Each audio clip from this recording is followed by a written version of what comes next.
Hey, what's up guys? It's PJ from KeyStem. Today I'm back with book recommendations for type 4 individuals from the Enneagram personality types. So, just like any other video I've made in this series, before I go into giving the book recommendations, I think it's important for us to take a moment and kind of look at what the type 4 individual, basically personality type, what does that look like, and how can you possibly tell if you are a type 4 individual based on some of this general description that I'm going to give. And just like anything, any subject that you study, you have kind of like the general understanding and you can go deeper and deeper and deeper. Enneagram is of course the same way. That's why we don't teach everything about it in one course. We have 4 levels that, our students move through. So let's just go ahead and give a really general understanding or basic explanation of the type 4 from the Enneagram. The type 4s are called, in one tradition, the tragic romantics or the bohemian.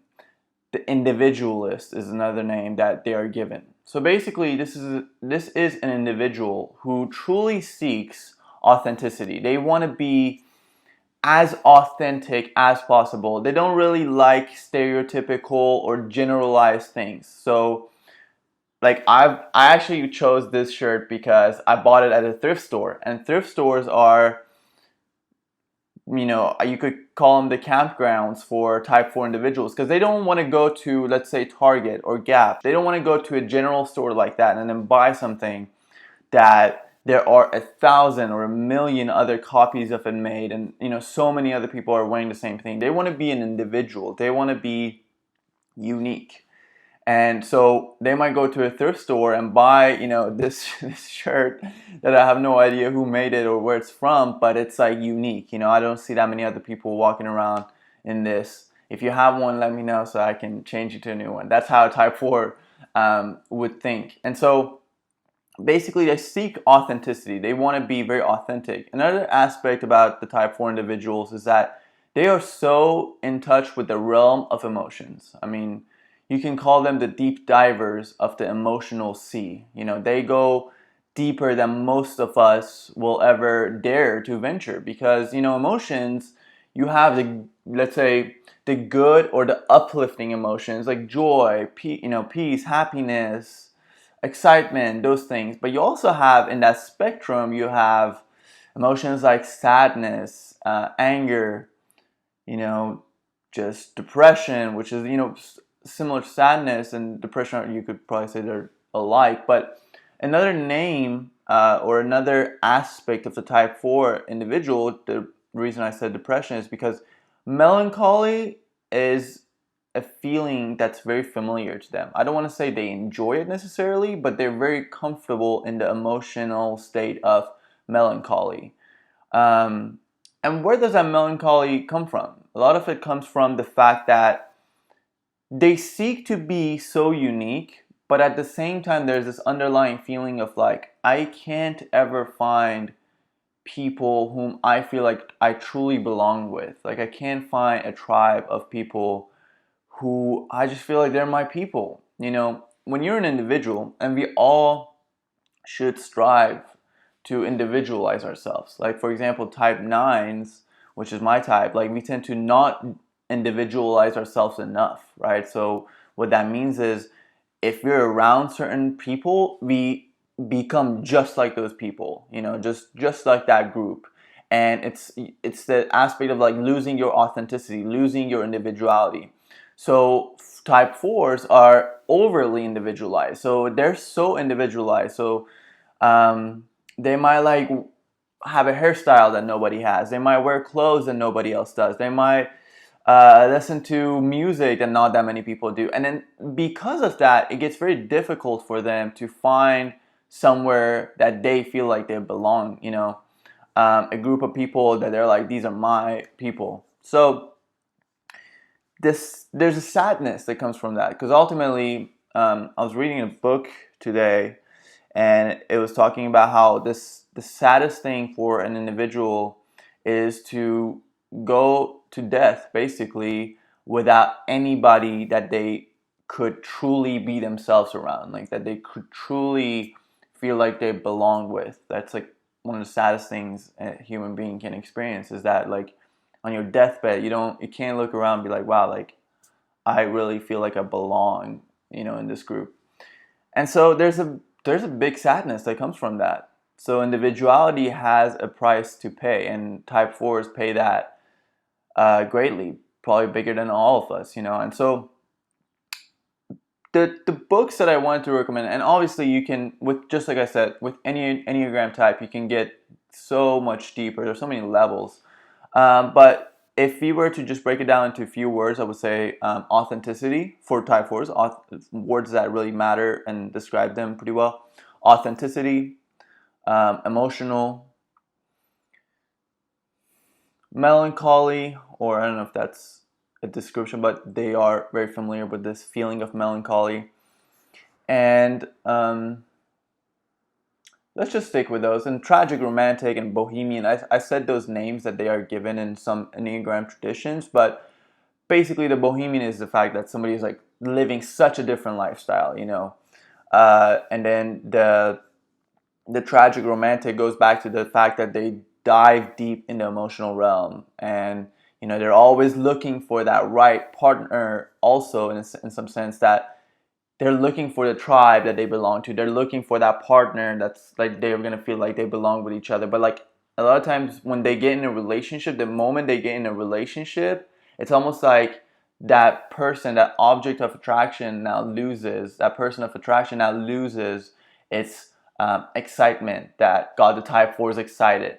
So the way I just explained type 4 is obviously super basic. This is like Wikipedia version of, explaining the type 4 personality type. But based on that very simple understanding, I chose certain books that I feel like these books, what they can do for type 4 individuals, they can kind of help them strengthen a certain aspect of their personality that because of the natural tendencies of their personality, those aspects might be a little bit underdeveloped, or just in general, strengthening those aspects can help them function with more ease in the world, I would say, and feel like they can overcome certain hurdles that their personality presents them with.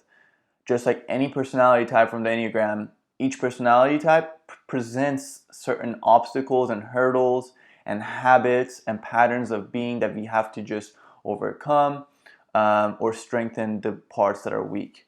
So I'll go into the first book. This book for me was super life-changing when I read it. It was one of the first books that really helped me see my own inherent goodness and inherent loveliness, and basically like see myself from how my creator would see me, and whatever your spiritual beliefs are,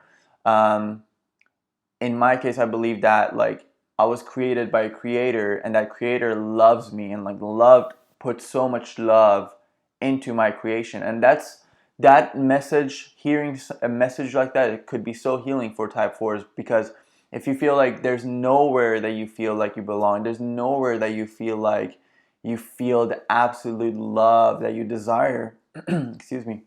Well, guess what? Your creator loves you. And a message like that, or a belief system like that, can be so helpful. So, first book, Marianne Williamson's A Return to Love. This is a classic. This is actually my girlfriend's copy, Victoria's copy, and even her copy is pretty, beat up. And I don't even have mine anymore. My favorite books, I've given them away, and I think that's kind of, I don't know. It's just, I feel like that's the beauty of books. You can just give it to someone and say, "Hey, this changed my life," and I feel like it can do the same for you. This book, Marianne Williamson's A Return to Love, was it's based on another massive spiritual text called A Course in Miracles that to me is very like near and dear to my heart. But basically, this is a great intro to the principles taught in A Course in Miracles.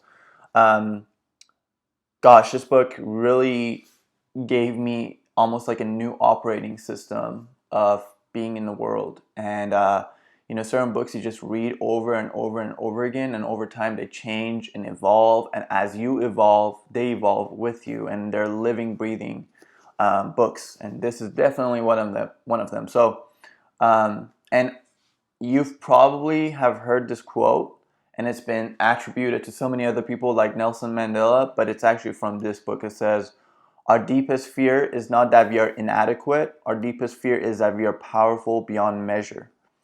That is actually a quote by Marianne Williamson, and it's from A Return to Love. So, highly recommend it. I'm sure you will really enjoy it, or at least I hope that you will really enjoy it. But nonetheless, for any type, this is a phenomenal read.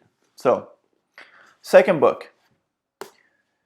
Because type 4s are such amazing, individuals, they're so creative, right? They have just the way they are in the world is a creative expression, and a lot of times they are artists, and they create different things, beautiful things. They're very creative, just like I said.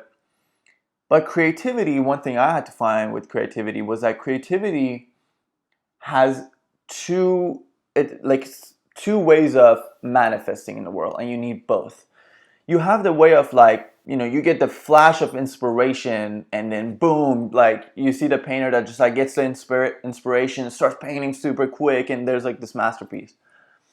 That's the version that I feel like movies sometimes want to make us believe, or I'm not saying that doesn't happen, but I'm saying it's just one way of creation coming into manifestation. Another way is that instead of waiting for the inspiration every single time, instead of basically saying that the way I feel inside myself is what determines what actions I can take in the moment. That's a big I don't want to say downfall, but a big pitfall for type 4 individuals. Like in work settings, sometimes if they don't feel like their emotions are not in the right place, like they're not feeling good, they're sad, or they're not feeling ready to do a task, they're gonna feel like, until I get my emotions sorted out, I won't be able to get the job done.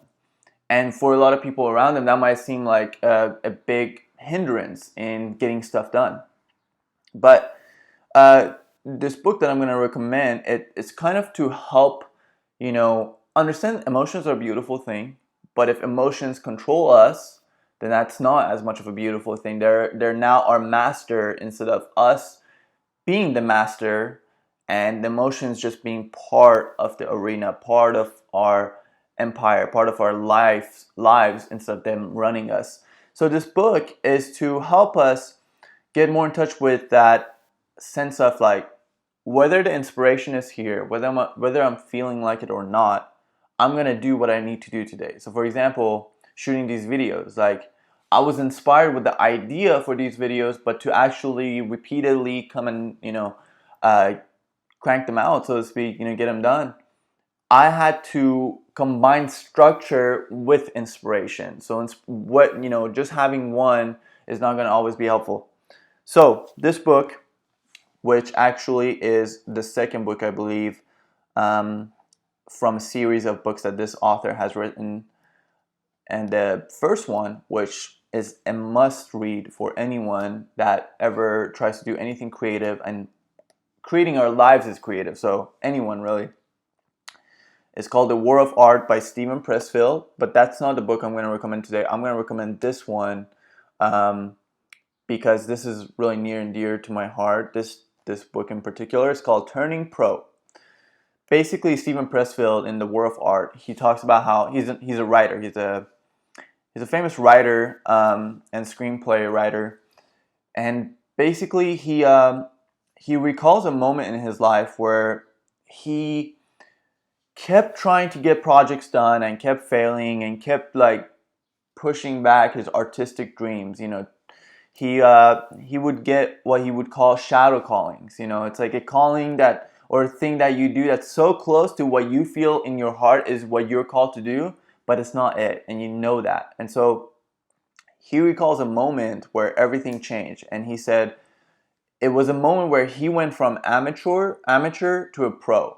And what he means by that is that a pro shows up no matter what. And he was like, in pursuing my artistic dreams, at some point I was an amateur, meaning that I would show up when inspiration was there. Then I would like, I was playing. I was not actually professionally pursuing something. You know, like so many of us go and play, you know, like play a sport on the weekend with our friends, or go work out at the gym. But the professional bodybuilder or the professional athlete, they're going to show up to training whether they feel like it or not. And he was talking about how, as artists, and a lot of type 4s are artists, um, we need to just have that professional attitude. Professionals play to win. Professionals are playing not just to play and have fun, but they're playing for a purpose. And so they need to have the same structure that an athlete would have. You know, you show up to training no matter what. You pursue a goal, you know, with understanding that emotions, yes, emotions are great motivators, but you can't rely on your emotions all the time to drive all your actions. You know, a lot of times he calls the inspiration the muse, like the muse basically visits you.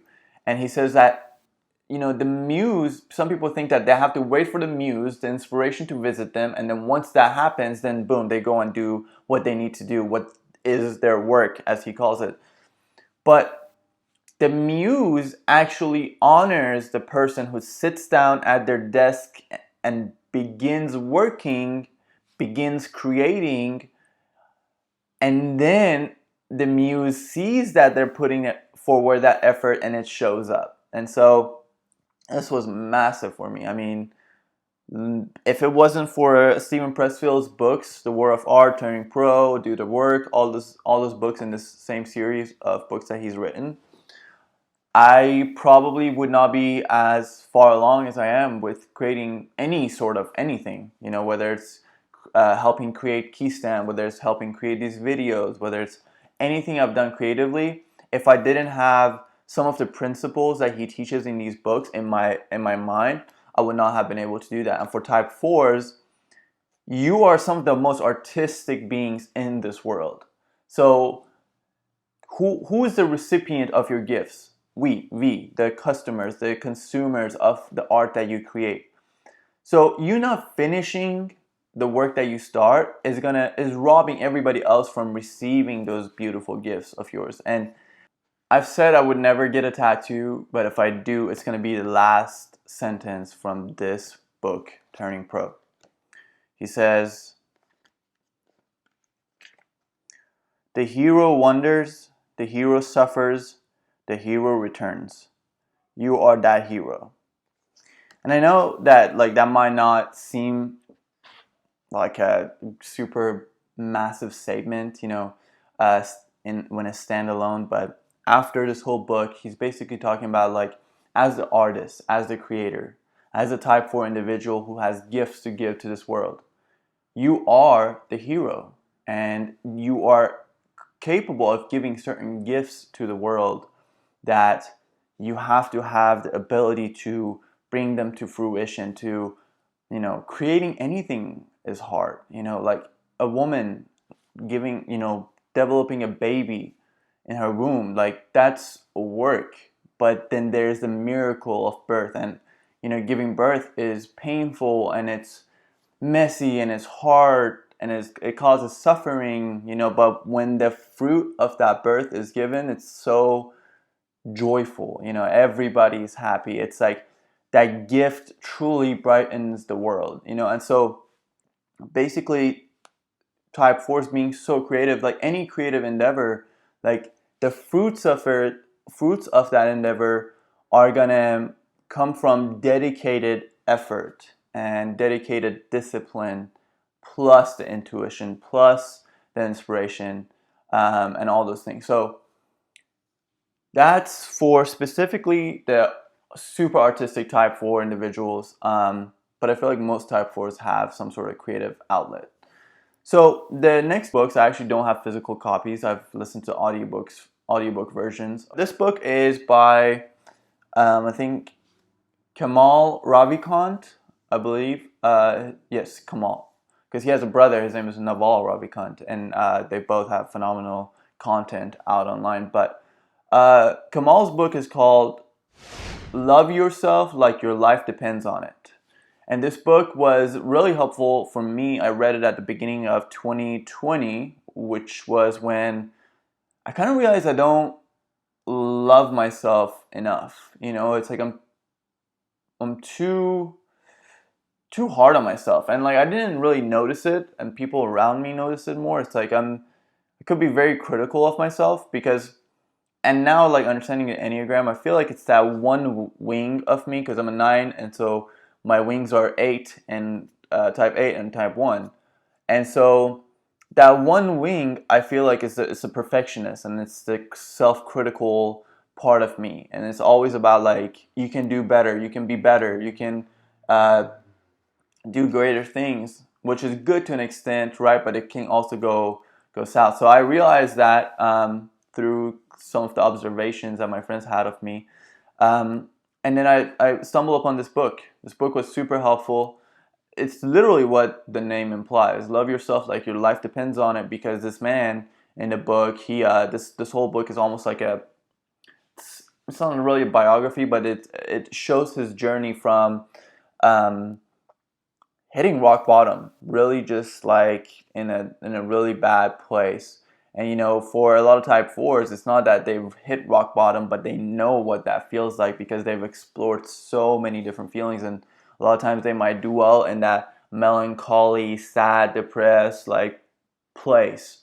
And so this book really uses self-love as a way of getting us out of that darkness, out of that pit that a lot of times is self-created by our minds. So highly recommend that book. And also on self-love, I also recommend the course by Teal Swan. It's called Teal Swan's Self-Love Course, I believe. You can go on her website or go on her Instagram. I'm sure the link is in her bio. Teal Swan is a phenomenal teacher, spiritual teacher. Yeah, that course it's not a book or anything, but it's a course that you can buy on her website. It's phenomenal. That was really helpful in giving me practical tools, amazing practical tools on how to love myself more, and like, because you can say love yourself more, but to somebody who has gotten accustomed to not loving themselves, that might as well be like, hey, build a rocket. It's like, no, like, give me steps, give me, like, hold my hand and walk me through that process. So that course is phenomenal in that process. So that wraps up the book recommendations that I had for type 4s. I hope that you find this video helpful. Please let me know if anything that I discussed resonates with you, if you found it helpful, if you know yourself to be a type 4, or if based on this video you came to the understanding or the possible realization that you may be a type 4. Let me know, or let me know if have you read any of these books? Have you read anything else from these authors that I mentioned? And just please let me know if you found this helpful. We have a course coming out very soon. It's a basic introduction to Enneagram course that me and my business partner Ashesha or Ashgon have been preparing. I'm super excited to share it with you guys. It will be out probably within the next 2 weeks, and so make sure to stay tuned for that. And please DM me so that we can put you in a list of people who are their early register or early bird students of that course. That would give you a discount option as well. Super excited to share that with you guys, and thank you for following my work. If you have any questions about Enneagram, any sort of direction that you think I can point you towards in understanding yourself better, please let me know. I would love to help. Thank you for watching. Again, this is PJ, and I will talk to you in Type 5 video. Thank you. Thank you guys so much for watching our key stamp video. We truly appreciate it. And if you enjoyed the video, please like and subscribe to our channel. If you have any questions regarding anything we just discussed, or anything related to Enneagram or yoga or anything else that we discussed on Keystamp, please direct message us on Instagram @Keystamp, and we'll answer your question there. To register for one of our upcoming free webinars, you can go to keystamp.com. All the information is there, and we would love to see you in one of those classes. Thank you so much, and we'll talk to you soon.